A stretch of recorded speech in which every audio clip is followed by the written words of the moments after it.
हे स्वागत है आप सभी का एक बार फिर से फैक्ट्री में। और आज मैं आपके लिए लेकर के आया हूँ एक ऐसी मिस्टीरियस कहानी जो आपको सोचने पर मजबूर कर देगी और आपको लगने लगेगा कि शायद टाइम ट्रैवल पॉसिबल है।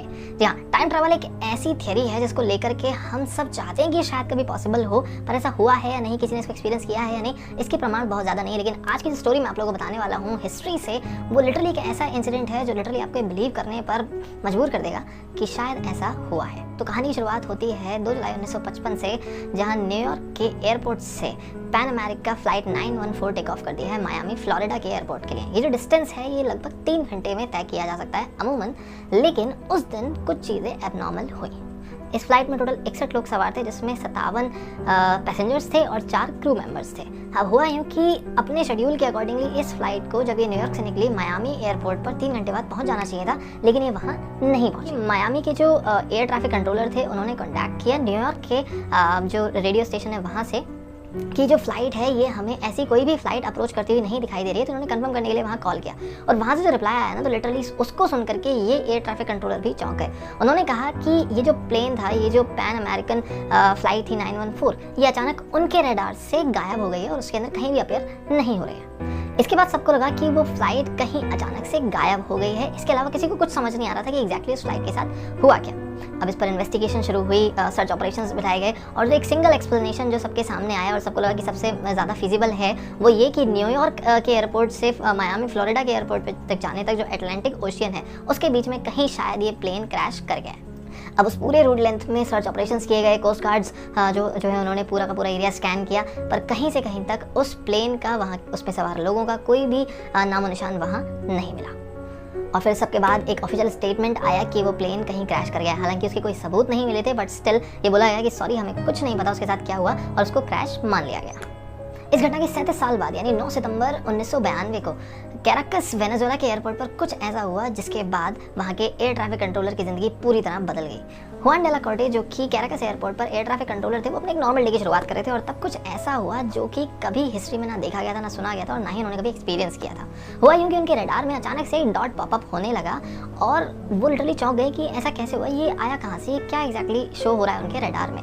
विदिन 10 मिनट्स ऐसा हुआ कि वो और उनके कलीग्स एक साथ देख सकते थे, एक प्लेन आता हुआ दिखाई देता है और उसका जो पायलट है वो इनसे कम्युनिकेट करता है कि हम कहाँ हैं। ये उसको आंसर करते हैं कि ये कैराकस एयरपोर्ट है वेनेजुएला का। इसके बावजूद थोड़ी देर तक सब कुछ नॉर्मल सा लग रहा था, ऐसा लगा कि शायद कोई प्लेन इमरजेंसी लैंडिंग करने वाला है, उसके लिए उन्होंने रनवे खाली कराया। लेकिन जैसे जैसे वो प्लेन पास आया, उनकी आंखें फटी की फटी रह गई, क्योंकि वो प्लेन के अंदर प्रोपेलर्स लगे थे, यानी जो उनके विंग्स थे उनमें ओल्ड स्टाइल के जो 30-35 साल पहले जो प्रोपेलर्स चलते थे वो थे, इंस्टेड ऑफ जो मॉडर्न डे टर्बाइंस के जो प्लेन्स उस समय चलने शुरू हो चुके थे। अब क्योंकि उस फ्लाइट के पायलट ने डेला कोर्टे से पूछा था कि हम कहाँ हैं, उसके रिप्लाई में डेला कोर्टे ने बताया कि ये कैराकस एयरपोर्ट है वेनेजुएला का। उन्होंने इसी के साथ एक सवाल भी पूछा कि आप कहाँ के लिए निकले थे, आपकी फ्लाइट कहाँ के लिए निकली थी, जिसके रिप्लाई में उस फ्लाइट के पायलट ने कहा कि हम पैन अमेरिका फ्लाइट 914 है, जो कि न्यूयॉर्क से निकली थी मायामी फ्लोरिडा के लिए, वो भी 2 जुलाई 1955 को, और उन्हें लैंड करना था सुबह 9:55 पे। अब ये सुन करके डेला कोर्टे बिल्कुल चौंक चुके थे, क्योंकि आज तारीख थी 9 सितंबर 1992।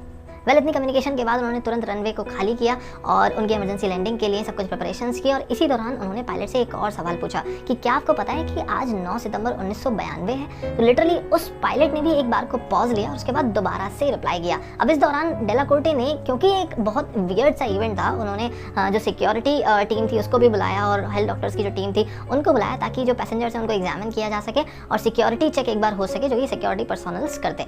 ये सुनते ही उस प्लेन के पायलट ने थोड़ा सा पॉज लिया और ये देखा कि ये जो सिक्योरिटी पर्सनल्स हैं, इनकी गाड़ियाँ इस प्लेन की तरफ आ रही हैं जहाँ प्लेन ने स्टॉप करना था, प्लेन ने रुकना था, लैंड करना था।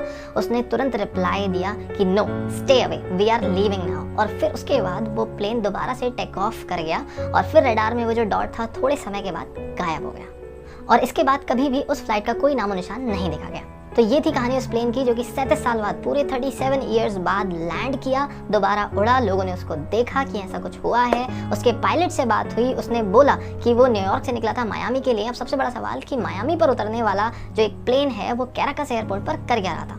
और ये सब कुछ ऑफकोर्स सुनने में बहुत ज़्यादा फिशी सा लगता है और थोड़ा एक सेंस ऑफ डाउट तो आता ही है इस कहानी के अंदर। और यही कारण है कि ज़्यादातर लोग जो वर्ल्ड वाइड हैं वो आज तक इस इवेंट की क्रेडिबिलिटी पर सवाल उठाते हैं कि ऐसा हुआ है या नहीं हुआ है। और इसको लेकर के बहुत सारी कहानियां भी बनी है। इवन 1985 में एक न्यूज़पेपर ने इसी के ऊपर एक रिपोर्ट भी की थी। And yes, I am saying 1985, जबकि जो लेटेस्ट थ्योरी है वो 1992 में आई। 1985 में उन्होंने लिखा था कि द प्लेन वाज गॉन, ये जो प्लेन था वो जा चुका था। दैट मीन्स उन्होंने फिर से उसको रिक्रिएट करने की कोशिश की और इस सब के बाद इस पूरी थ्योरी को फेक भी अनाउंस कर दिया गया था, क्योंकि इसमें जो हुआन डे ला कोर्टे की तस्वीर थी वो पहले जो ओरिजिनल दिखाई गई थी उससे डिफरेंट थी।